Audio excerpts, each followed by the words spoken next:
자, 면역 반응 이론. 면역 기능이 저하되어 노화가 나타난다고 본다. 면역 반응에 대한 이론이니까 당연히 면역 기능이 저하되어서 노화가 나타난다. 어때요? 면역 기능이 약해지면 노화가 일어난다고 보는 이론인데, 실제로 우리가 면역력이 떨어지면은 아프죠. 감기에도 걸리기 쉽고, 감기에 그냥 날씨가 추워서 걸리는 게 아니라 내 신체 컨디션이 떨어졌을 때, 잠을 잘 못 자고 피곤하고, 아니면 뭐 술을 많이 마셨다던가 담배를 많이 핀다던가 등등, 그렇게 내 몸의 어떤 면역력을 점점 떨어뜨리는 행위를 했을 때, 그럴 때 감기도 오는 거고 여러 가지 질병들이 생기게끔 되는 거죠. 스트레스 같은 것도 많이 더 데미지를 줄 수 있는 상황이 되는 게, 결국은 면역 체계가 깨어졌을 때, 면역 체계가 깨졌을 때, 그때 우리가 그런 위험, 여러 가지 질병에 노출이 될 수 있다라는 거예요. 노화의 심리적 이론 보시면 머슬로의 욕구 단계 이론, 이건 굉장히 유명한 이론이죠. 머슬로의 욕구 단계 이론은 굉장히 많은 여러 가지 경제학에서도 인용을 하기도 하고 굉장히 많이 다루는 부분이에요. 그래서 좀 잘 보시면 우리 생활에도 굉장히 밀접하게 접목시켜서 또 이렇게 생각을 할 수 있는 재밌는 부분이 될 수가 있습니다. 자, 이거 보시면 1단계, 그러니까 제일 아래에 보시면 이 피라미드 형상인데 생리적 욕구, 제일 기본 1차원적인 거죠. 1단계 생리적 욕구라는 게 있죠. 그죠? 우리 사람한테는. 그래서 생존을 위해 본능적으로 필요한 욕구를 이야기하는 거예요. 정말 생리적인 욕구, 뭐 식욕, 수면욕, 성욕, 이런 기본적인 생존을 위한 본능적인 그런 욕구를 이야기하는 거예요. 이제 제가 아는 그 고향 친구 중에도 이 생리적 욕구만 해결하려고 생각하고 사는 친구도 있어요. 그냥 이것만 해소가 되면 그 다음 욕구는 갖지 않아요. 이 친구는 오로지 이 1단계를 위해서 살고 있어요. 사람이 이 1단계를 위해서 살다가 이 1단계가 해결이 되면 어떻게 돼요? 2단계 욕구로 가는 거예요. 2단계 욕구가 해결이 되면 어때요? 3단계 욕구로 가는 거예요. 이게 이제 머슬로의 욕구 이론을 이야기하는 건데, 근데 가끔 예를 들면은 약간 쉽게 얘기하면 미친 사람들도 있어요. 1단계 욕구도 간당간당하고 이 채워지지 않는 상황에서 그냥 바로 그 꼭대기에 자아 실현의 욕구로 가는 사람들도 있어요. 약간 예술혼을 갖고 있는 사람들, 그런 사람들은 예를 들면 그림 그리는 그런 화가라든가 소설가라든가 이런 사람들은 밥을 안 먹으면서 그런 어떤 예술 활동을 하는 건 아니죠. 밥은 먹으면서 예술 활동을 하지만, 예를 들어서 일반적인 사람이 하루에 3끼를 먹으면 하루에 1끼를 먹으면서도 예술혼을 불태우는 사람들도 있다라는 거죠. 근데 어쨌든 1단계가 해결이 되면 2단계로 넘어가고, 2단계가 해결되면 3단계로 넘어가고, 이렇게 진행이 되는 게 일반적인 사람들의 모습이다라는 거를 매슬로우라는 이제 이 학자가 발견한 이론이라고 해서 매슬로우의 욕구 단계 이론, 이렇게 표현을 하는 거예요. 자, 2단계 보시면 안전의 욕구라는 게 있죠. 정신적인 거, 심리적인 거, 육체적인 거, 경제적으로 더 이렇게 안전을 확보하고 싶어 하는 욕구를 이야기하는 거고, 3단계 사회적 욕구라 그래서 사회적인 관계 속에서 소속감과 사랑을 느끼고 싶어 하는 욕구, 애인을 찾으려고 하거나 어떤 서클에 가입하고 싶어 한다든가, 그러니까 동호회 활동 같은 걸 하려고 하는 거죠, 말하자면. 아니면 직장에 소속되어 있을 때 받는 안정감, 이런 소속감의 욕구, 이런 것도 있을 수 있는 거고요. 어느 대학교에 다니고 있는 학생이라는 또 소속감을 느낄 수 있는 거, 이러한 것들이 이 3단계 사회적 욕구에 해당이 될 수 있다라고 보시면 됩니다.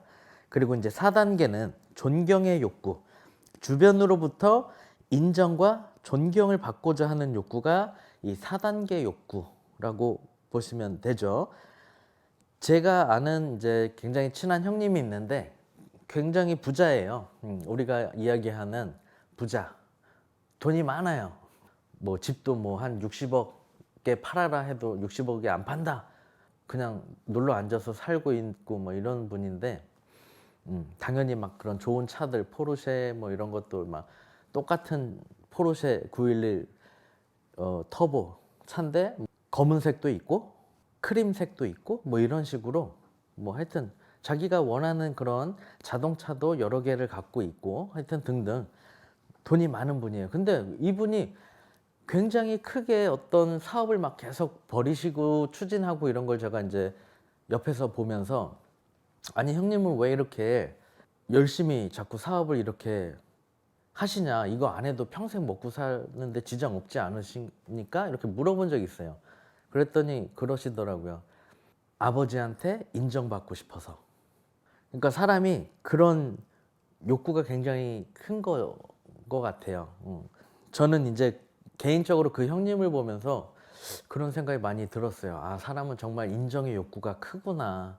SNS나 이런 거를 봐도 다 자랑하고 남들이 나를 부러워했으면 좋겠고 부러워할 만한 그런 사진을 올리고 그러지 않습니까? 그렇죠? 요즘 그 하나의 어떤 트렌드인데, 그런 거 인정을 받고 싶고 부러움의 대상이 되었으면 좋겠고 그런 존경을 받고자 하는 이런 욕구, 이게 사람이 갖고 있는 욕구 중에 하나다.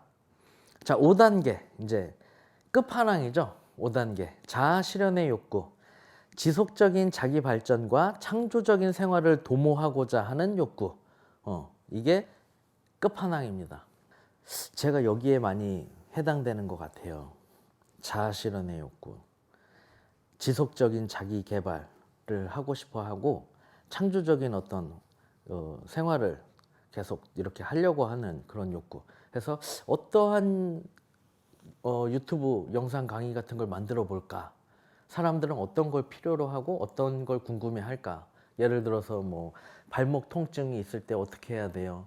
허리 아픈데 어떻게 해야 돼요? 이런 거. 그럼 내가 이거를 어떻게 제공해 줄 수 있을까? 막 이런 것들을 저는 많이 생각을 하거든요. 어쨌든 그래서 이러한 욕구 단계가 있다. 그래서 제가 설명드린 것처럼 낮은 수준의 욕구가 충족이 되어야 그 다음 수준의 욕구를 충족하고자 한다라는 거. 그게 이제 일반적인 단계예요. 그래서 1단계, 2단계, 3단계 이렇게 단계별로 5단계까지 진행이 된다라는 거죠. 다 여기에 해당이 될 거예요. 사람이라는 동물은 DNA상 우리가 유전적으로 그렇게 세팅되어 있습니다. 그래서 이러한 어떤 심리, 이러한 본능, 이러한 욕구 이런 것들을 갖고 있어요. 다만 내가 지금 어느 거에 더 집중을 하고 싶어 하느냐, 내 상황과 어떤 처지에 따라서 달라질 수 있는 부분이 있기도 한 거고. 그래서 사실 뭐 크게 중요한 건 아닌데 참고적으로 이제 넣어놓은 부분이에요. 노화의 그 심리적 이론 중에 이 매슬로우 욕구 단계 이론이 또 해당이 되기 때문에 실어놨습니다. 자, 선택적 적정화 이론 보실게요. 선택, 적정화, 그리고 이제 보상, 이 세 가지 전략을 통해 성공적인 노화 수준이 결정된다는 이론이에요. 이제 선택은 주어진 환경 속에서 활동의 종류 및 양과 질을 선택하는 것을 의미합니다. 그리고 이제 최적화, 적정화라는 표현을 썼죠. 이 적정화는 다양한 수단과 방법으로 개인이 선택한 목표를 최대한 달성하는 일을 의미합니다. 이제 이러한 긍정적인 어떤 그 역할을 통해서 주위의 자원을 활용하여 지속적인 성장을 이뤄나가면서 삶의 만족이라는 보상을 얻게 된다라는 주장을 하는 거예요. 이 선택적 적정화 이론이라는 게. 뭐 예를 들어 볼게요. 보행에 제약을 받는 노인이 잘 못 걷겠죠. 그럼 이제 도구를 사용해서, 지팡이 같은 도구를 사용해서 걷게끔 그렇게 이제 하는 거죠. 그럼 지팡이를 통해서 걸을 수 있으니까 좀 걷는 데에 불편했었던 노인이 걷게끔 되면서, 걸을 수 있게끔 되면서 어때요? 사회적으로 활동을 할 수 있고 어떤 여가적인 생활도 할 수 있게끔 되겠죠. 그러면서 삶의 질에 긍정적인 영향을 미치게끔 되겠죠. 이러한 것들을 이제 선택적 적정화 이론으로서 이뤄낼 수 있다. 라고 보시면 돼요. 결국 성공적 노화 이론은 질병이 없는 상태로 높은 수준의 인지적, 신체적 기능을 유지하며 활기찬 인간관계 및 생산적 활동에 적극적으로 참여하는 것을 말한다. 그렇겠죠. 그쵸? 성공적 노화라는 게 결국에는 건강한 거죠. 인지적으로, 신체적으로 기능이 잘 발휘되고 유지되고 활기찬 인간관계도 가능하고 생산적 활동에 적극적으로 참여할 수 있는 거, 이런 거를 의미한다라는 거죠. 성공적 노화는 신체적, 정신적, 사회적 손실에 대한 적응력과 관련이 있다. 그쵸? 좀 전에 제가 예시로 설명드렸었던 것처럼 기능적 능력의 향상을 통해 노화로 인한 손실을 보완하도록 도움을 준다. 그렇죠. 그래서 이제 뭐 다리를 잘 걷지 못하는 그런 사람이 이제 목발 같은 걸 짚고 이렇게 활동을 할 수 있도록 이렇게 하는 거에 대한 예시 들은 거 있죠? 그 부분에 대한 거하고 같이 이렇게 생각을 해보시면 충분히 이해가 될 수 있는 부분이 되실 겁니다. 에릭슨의 심리사회적 이론과 연령대의 발달 과업이라고 되어 있죠. 이 부분은 굉장히 좀 어렵게 느껴지실 수가 있을 거예요. 1단계부터 8단계가 있죠. 시험 문제에 나왔었던 게 1단계, 그쵸? 그리고 8단계, 처음하고 끝에 부분이 이렇게 시험에 나왔었어요. 그래서 이 8단계 중에 1단계와 8단계, 즉 처음과 끝 부분에 대한 부분은 여러분들이 좀 주의 깊게 보시면 금방 그래도 좀 이해하실 수 있는, 어렵지 않을 수 있는 부분이에요. 가령 예를 들어서 노년기 해서 65세 이상 이렇게 되어 있죠. 8단계에 보시면 자아주체성 대 절망 이렇게 되어 있죠. 그러니까 이러한 부분들은 어렵지 않게 외울 수가 있어요. 자아주체성 대 절망이라는 부분이 있죠. 그 부분을 보시면은 이제 긍정적인 결과값과 부정적인 결과값 이렇게 해서 두 가지로다가 이제 나눠서 본 거예요. 긍정적인 부분을 보면 자부심과 만족을 느끼면서 자신의 삶을 되돌아볼 수가 있다. 그리고 죽음을 이제 위험 있게 받아들일 수 있다. 이런 느낌. 그래서 긍정적인 부분인 거고, 부정적인 부분을 보시면 삶에서 달성해야 하는 것들을 잘 달성하지 못했다고 느끼면서 삶의 그 끝이 다가오는 그런 어떤 종말이 다가오면서 좌절감을 느끼게 되는 거, 이러한 부분이 이제 부정적인 부분에 해당이 돼요.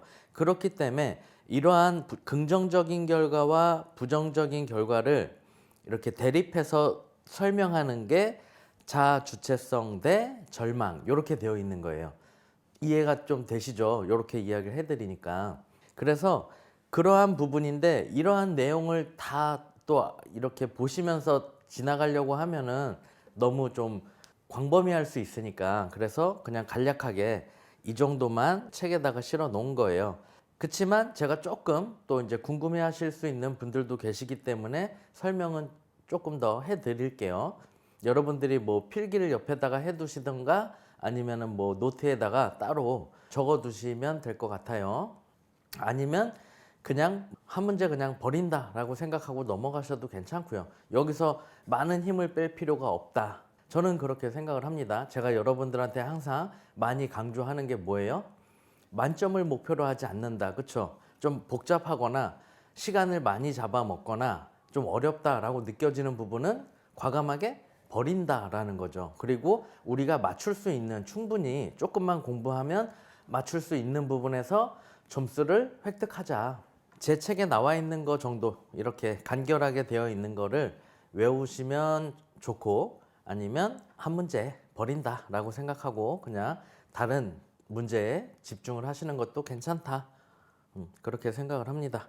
하비거스트의 발달과업 이론에서 노년기의 과업이라고 되어 있는 이 네 가지 부분이 있습니다. 이거는 여러분들이 잘 보시고 암기를 해주셔야 되는 부분이에요. 배우자의 죽음에 대한 적응이 경험하게끔 되는, 싫던 좋던 받아들일 수밖에 없는 그런 부분이 될 수 있고, 은퇴와 수입 감소에 대한 또 적응을 해야 된다. 자기의 동년배와 친밀한 관계를 유지해야 된다. 근력 감소와 건강 약화에 대해서 인정하고 또 적응을 해야 된다. 이러한 내용이 하비거스트의 발달 과업 이론에서 노년기의 과업으로 이렇게 네 가지가 있다. 이렇게 잘 알고 계시면 되겠습니다. 로우와 칸의 성공적 노화 이론 보시면 높은 수준의 인지적, 신체적 기능을 유지하며 활기찬 인간관계 및 생산성 활동에 적극적으로 참여하는 것. 이게 로우와 칸의 성공적 노화 이론인데 이건 뭐 우리가 그냥 생각하기에도 그렇지 않습니까? 그쵸? 높은 수준의 인지적, 신체적 기능을 유지하며 활기찬 인간관계 및 생산적 활동에 적극적으로 참여하는 것. 그쵸? 이렇게 하는 게 성공적인 노화를 위해서 필요하다, 좋다라는 거죠. 제가 이제 친한 형님들, 이렇게 대표님들 만나고 하면서 얘기를 들어보면 그분들의 부모님, 어머니나 아버지가 이제 연세가 이제 꽤 되시다 보니까 80이 넘으시고 이러는데 집에서 그냥 누워 계시거나 사람을 안 만나고 이렇게 생활하시는 경우가 굉장히 많다라고 하시더라고요. 근데 이제 그게 문제가 되는 게